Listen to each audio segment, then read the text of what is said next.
Hi, and welcome to the first official episode of Inner Creative Thoughts.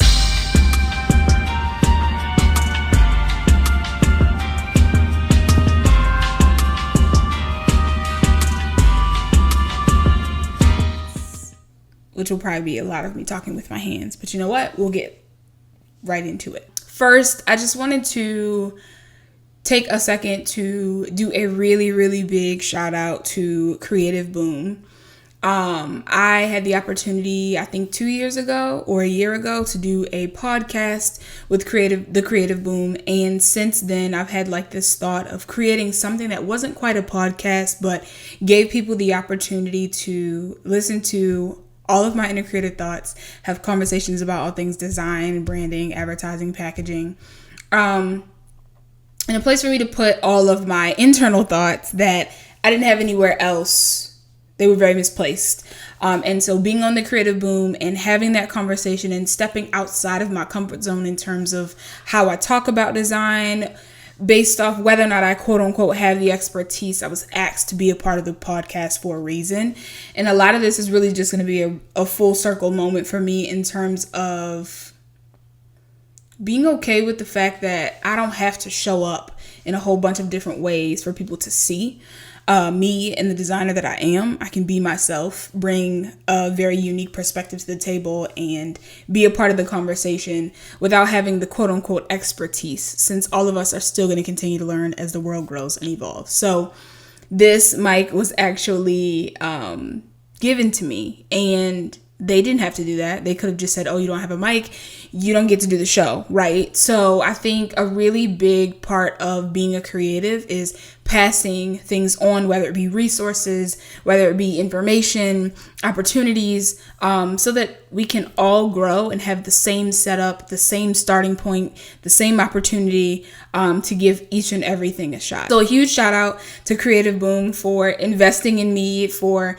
hearing me talk about my life from college to where I am in my design career now, which I've moved pretty fast. And I wouldn't have been able to do this that I'm doing now without the Creative Boom podcast. So if you have never watched the Creative Boom podcast, highly recommend you do. I will link my episode as well as some other episodes down below under this video for you to go ahead and watch. But without further ado, let's get into the content we came here for. Why am I starting Inner Creative Thoughts? I am the kind of person that has 1,001 things going on at one time. Only the people who are super close to me will know that when I have a conversation and I see a squirrel, quote unquote, another idea or another thought, I've already gotten off that train and onto the next train. And for some people, it's very overwhelming. For me, I will say lately, especially, it's been so overwhelming to not be able to finish a freaking thought. And then to see all of this design work and all of these things and scrolling and looking and trying to figure out where to put all of the thoughts that I have, all the ideas that I have, all the passion projects I want to do into a place just hasn't been working for me. So I started the Inner Creative Thoughts series to give myself a chance to get all of those ideas that I have up here out and put them somewhere else. Not to say that this isn't going to be extremely chaotic as I try and figure out what this even is, but you are welcome to stay. You're welcome to be here. You're welcome to interact in the comments and have conversations about the things that I'm thinking about or the things that you've had on your mind lately that maybe we or I should cover on the Inner Creative Thoughts series later. I'm purposefully not calling it a podcast because I just don't see myself as a podcaster. The definition, no idea, but I think series makes it feel a little bit more obtainable for me and takes a lot of that pressure off. So yeah, I basically had some moments on TikTok. If you haven't seen, I do have a TikTok and an Instagram where I've created short form content for a while. And I took some opportunities and some chances to like just sit on my couch and have conversations about things that were on my mind. Because some of the sounds have been removed from social media, some of my Inner Creative Thought videos actually don't have sound now, but I basically started doing them just because I just had a thought and I didn't know where to put it. And for a while, I've just been trying to figure out how I can make it a long form thing. And the more that I get into YouTube and posting vlogs and doing design with me's, I was like, maybe this is the perfect place to put all of the extra stuff that nobody wants to watch for 10 minutes on TikTok or on Instagram or on YouTube Shorts. So like how I have conversations and how like the segments come together, because I think of this as like one of those 90s here's a segment, there's a segment, think talk show situation without all of the bells and whistles, just very low stakes. But when it's not just me, I also want to invite guests and have those same intercreative conversations with them about the things that they're working on, or even some of the elusive thoughts that we probably wouldn't talk about in the workplace or whatever the case may be. It's just an opportunity to kind of expand beyond the structures of what we do in our day-to-day. The big thing that kind of held me back from doing this for a while was the fact that there's this idea of expertise and being pro. And I talk to my partner about this all the time, where I'm like, well, there's like a unspoken rule in jiu-jitsu where you have to be a brown belt to be able to teach on social media or to teach a room of people.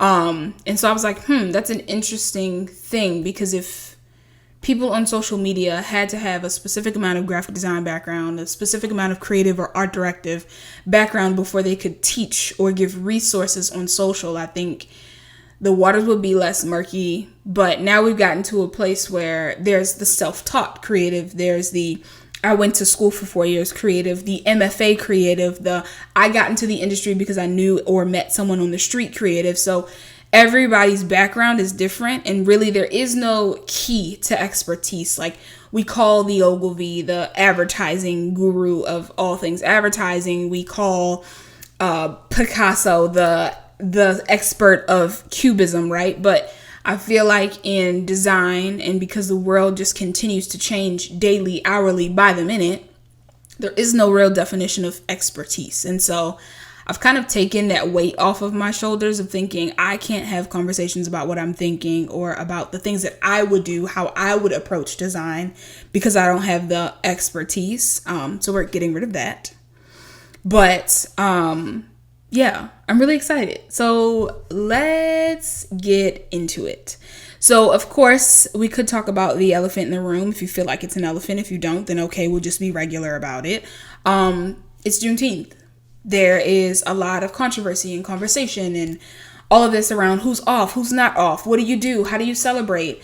I will leave Juneteenth and the history of that to you to do the research. I don't want to spend a lot of time doing a history lesson on things that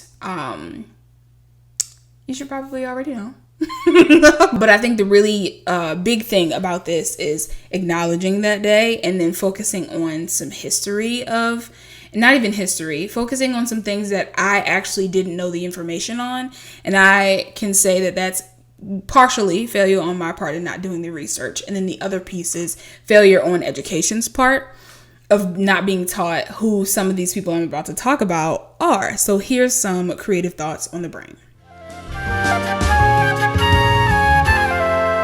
So to start off, the head of the Black Creatives Instagram wrote this quote: "This world does not move without Black creativity." So let's have a little did you know history lesson before diving into brands that have caught my eye lately. Makes me kind of sad to have to like give the not so fun facts, but here they are. African American and or Black representation in advertising sits at 7.2%. 7.2% meaning I am one of 7.2%. You are one of 7.2% if you're watching this and you identify as Black or African American. But the idea that it's 2024 and we don't have over 50% for the advertising world to be so niche but still so big, and for us to be creating and building stories around Black living, Black success, Black beauty, and only 7.2% of that representation is Black and African American. I'll move on. Another little fiddly, not so fun fact. This is the latest statistic that I could find for this, because the last one before that is 2019. But for 2021, and I think this one's a little biased because they're taking a poll based off who is a part of AIGA. But the AIGA Design POV basically reported that only 4.9% of counted graphic designers were Black. 4.9. Once again, here we are in the change of the world where there are so many Black creatives and only 4.9% of them were accounted for. But either way, we could talk about the not so fun facts, or we could focus on the really exciting things that have to do with how design and advertising came to be and how Black creativity has been at the center of that since the very beginning. Let's talk about it. Very excited to kind of take you through some of this because these are things that I either didn't know, things that I didn't have all the information on, or people that I didn't get any freaking background on. Like, if you ask me about a Black designer that I could name, the sad part about it is I wouldn't say Aaron Douglas, because to me, he's a illustrator or a fine artist. That's just my take. But there's a lot of controversial conversation about Aaron Douglas being more than just that. And he falls under the graphic design category a lot. I also saw something while I was doing research and learning and reading that W.B. Du Bois was a graphic designer. We will debunk that later, just not today. So the first person I want to talk about is George Alden. So I have been watching videos after a coworker of mine kind of mentioned him in passing, and I had read about him prior just briefly, and I was like, wait, I feel like we need to know more information. And being in advertising, I probably should get my advertising card taken.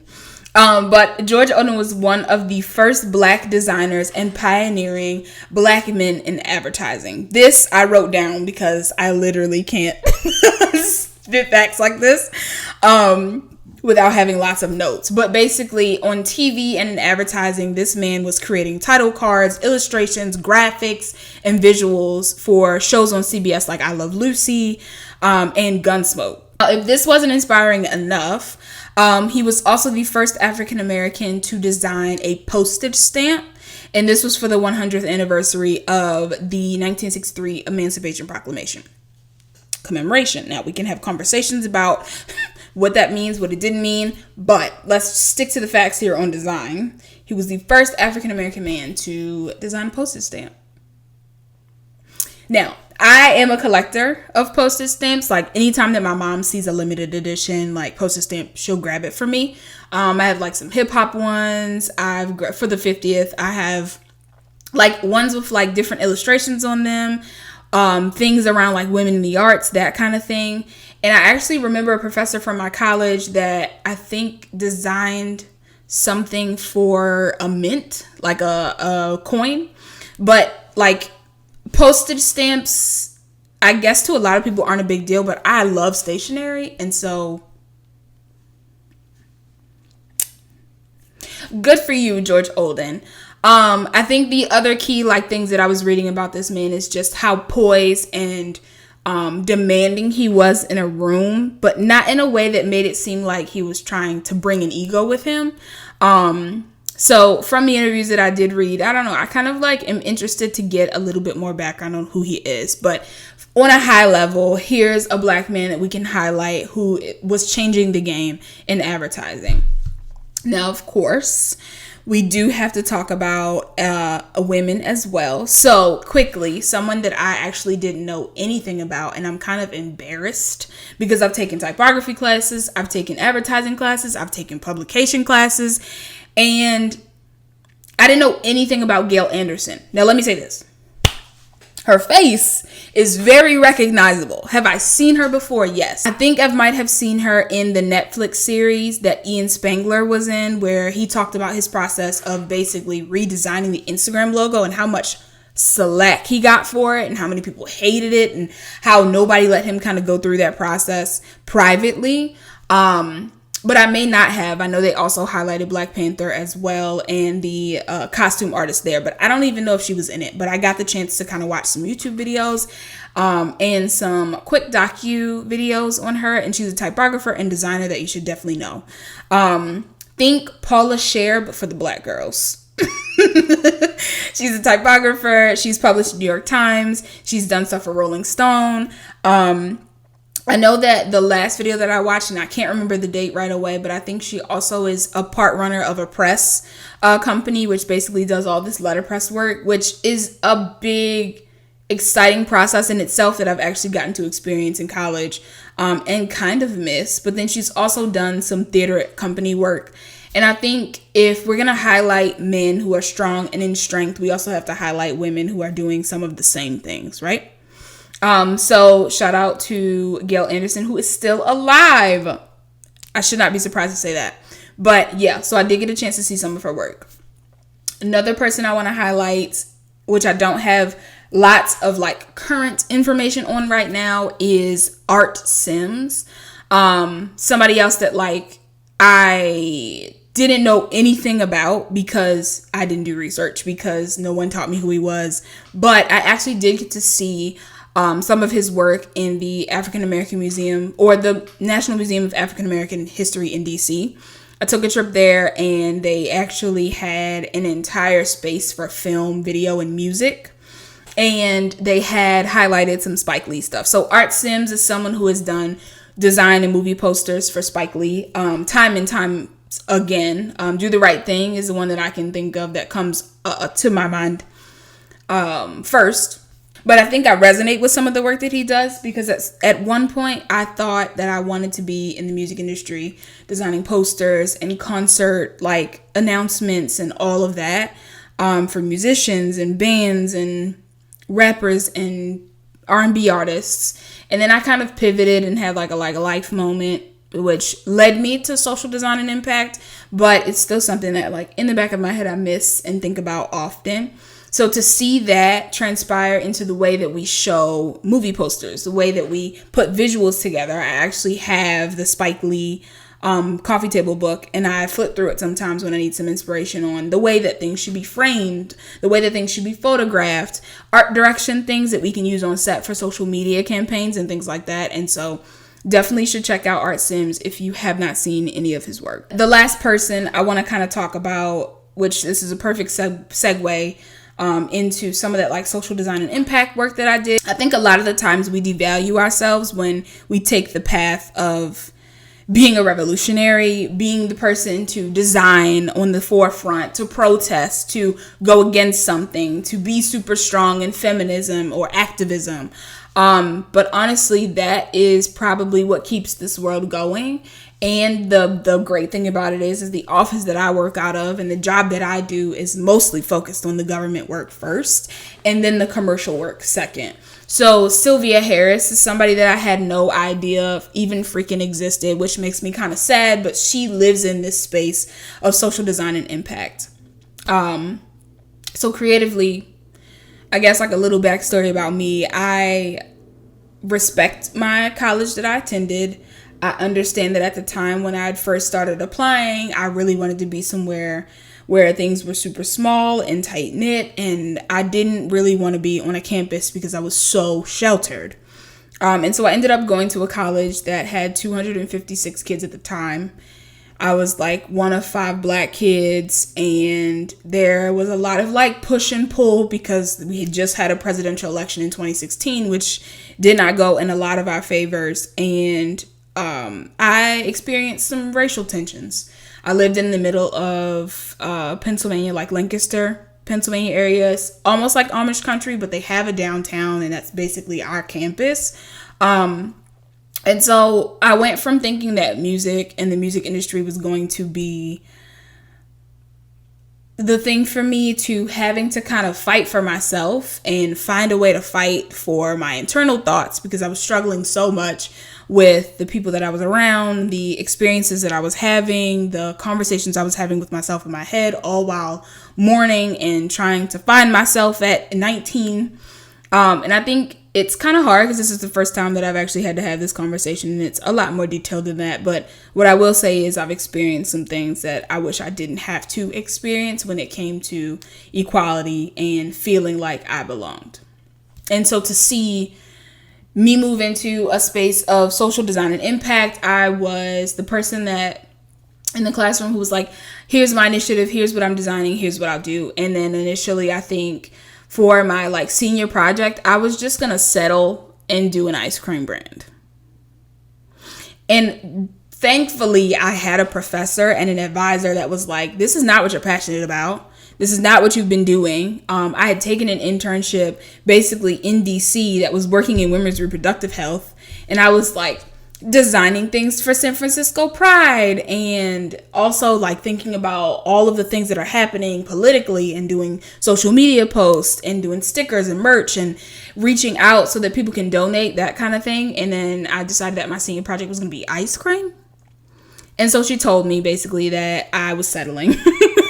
I ended up doing my senior project on creating an initiative that lives on campuses for minority groups to feel safe, heard, and to have allies with their professors, their advisors, etc.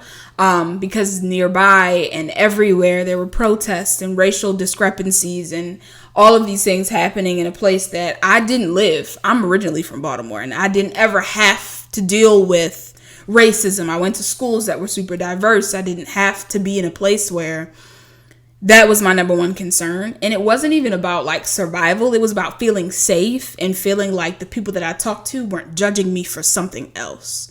Of course, you would see people who come from very conservative areas come into school with flags and things. But then you also had, the group of gays. I mean, if you could literally put it into words, my college was like all of the basic cliques that you would have at a regular high school, except they were all the cliques that nobody cared about brought together.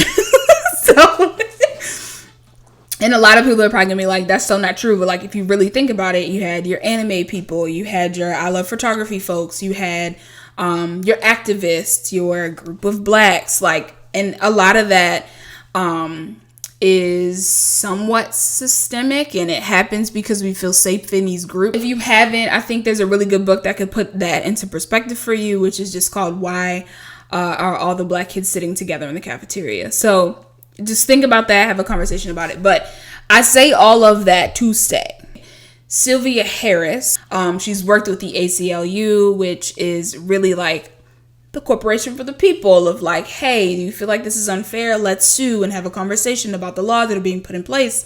But then she also was the creative director and the designer of the 2000 census.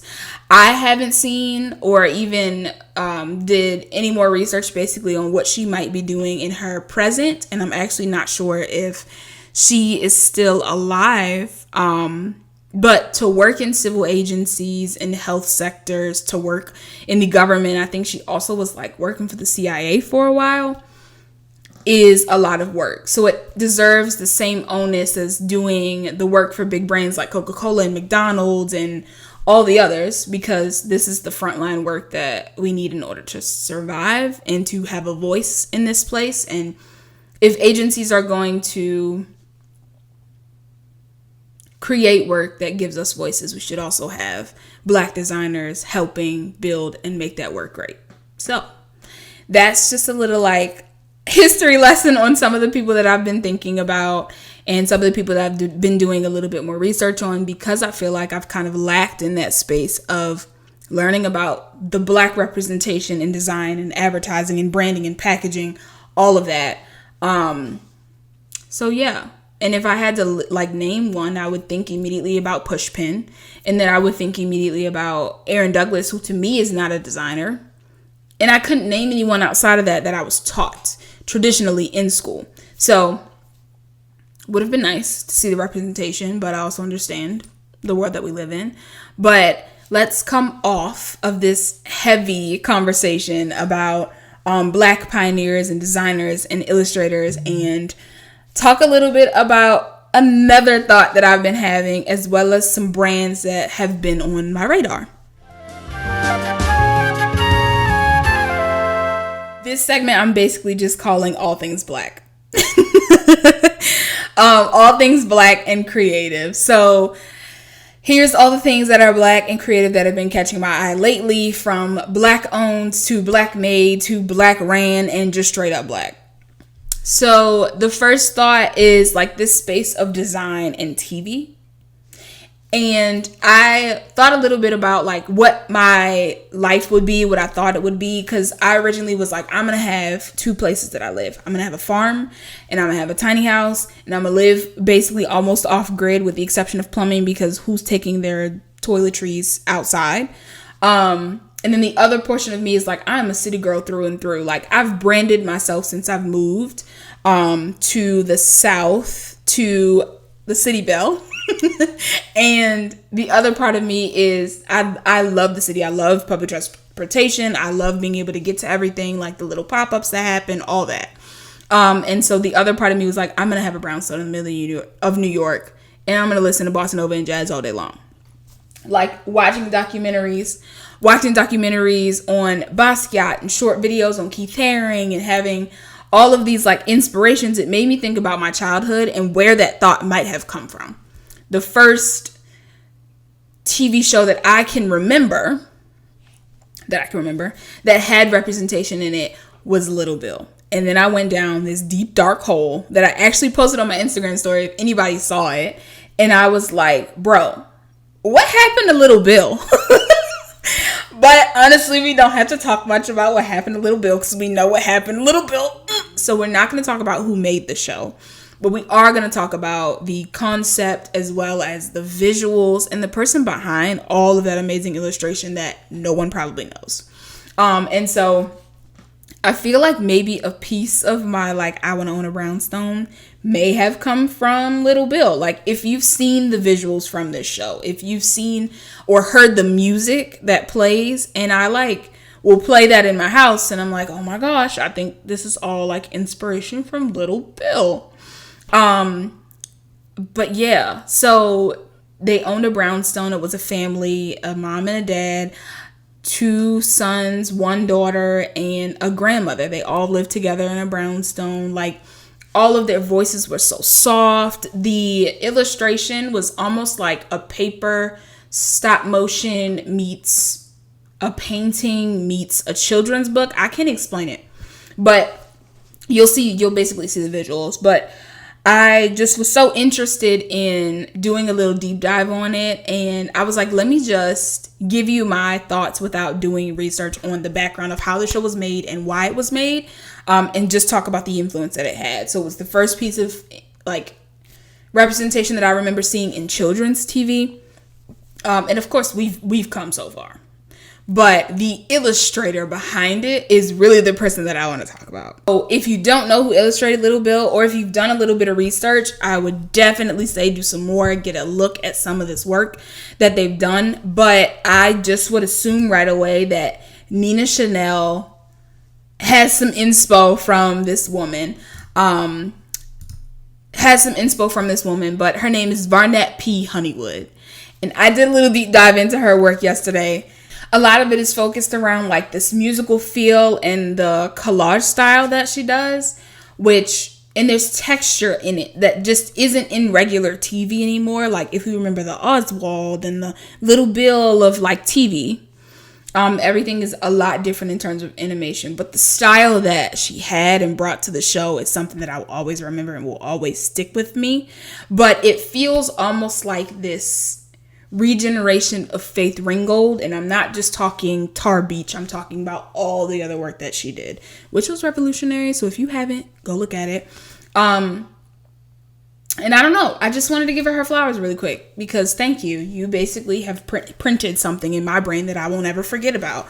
That collage style and illustration is just super dope. So if you have the time, go back and watch a couple clips of Little Bill, because I think we definitely are missing out on something with that.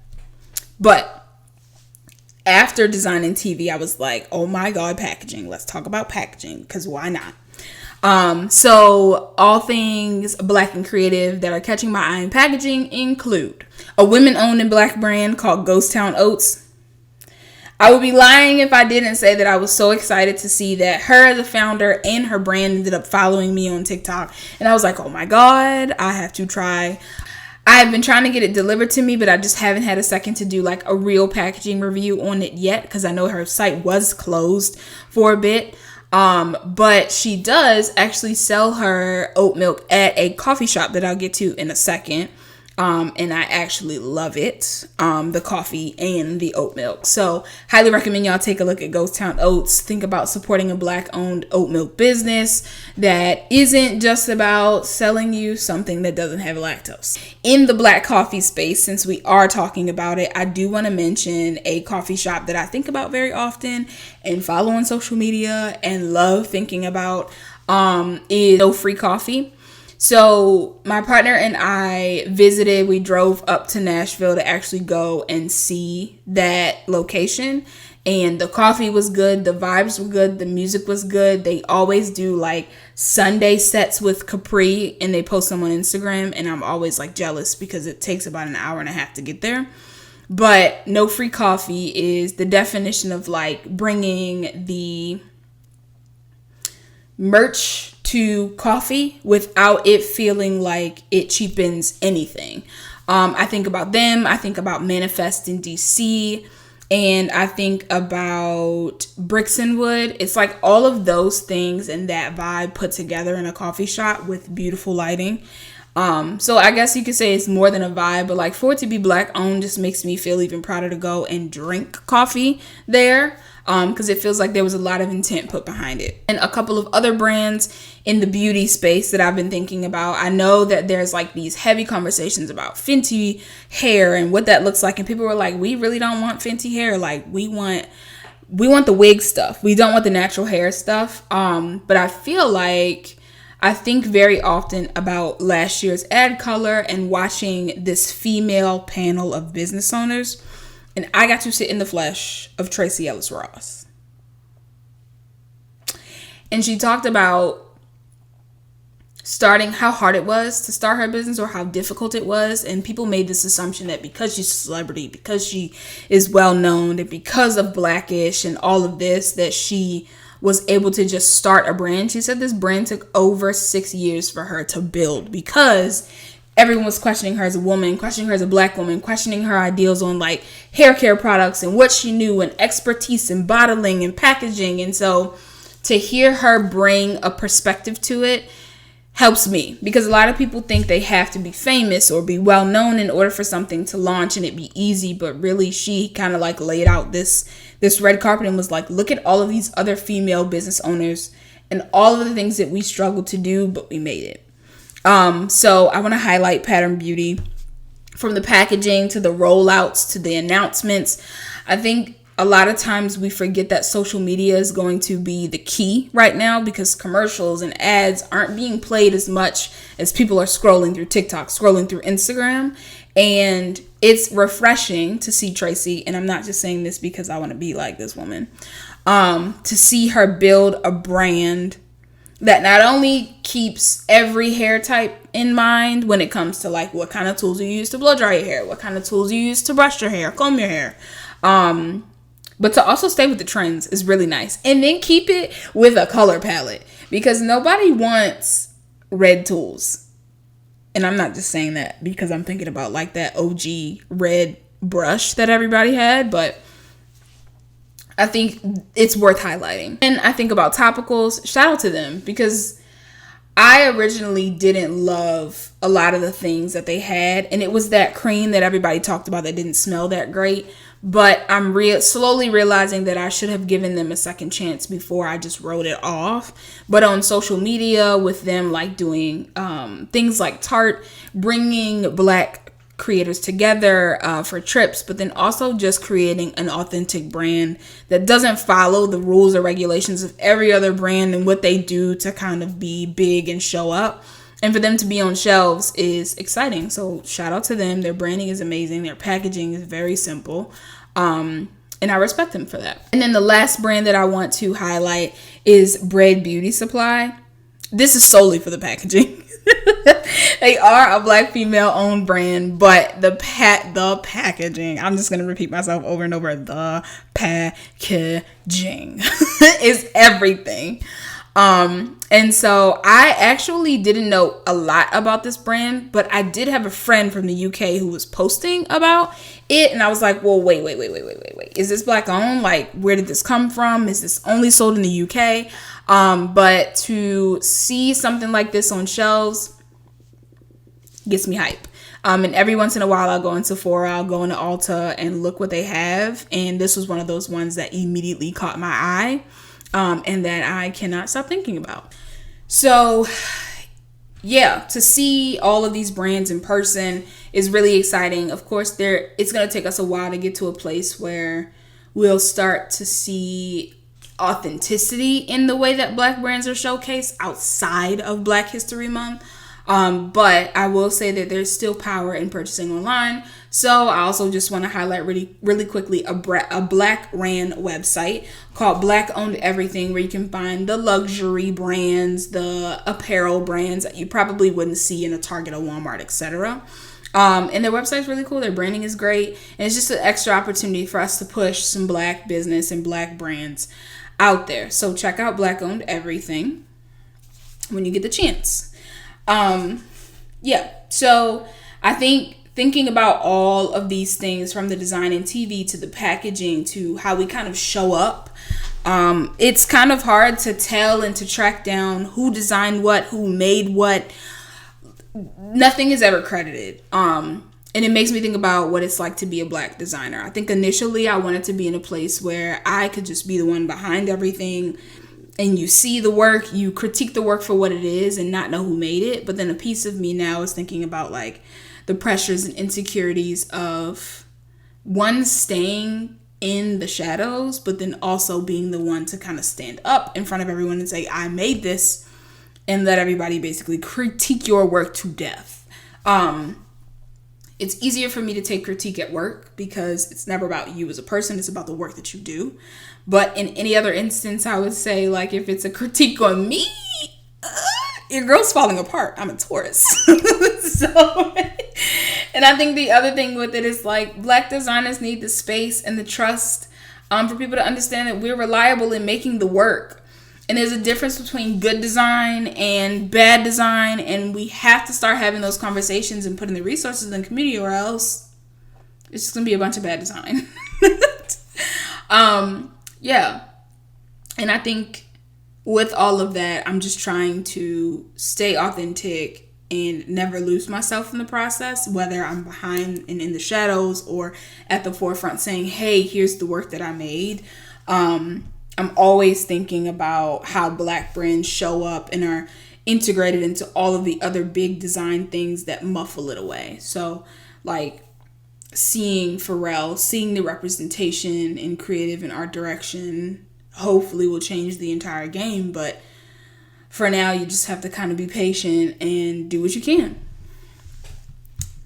So, I'll leave you with a quote from George Alden because I was very inspired by him.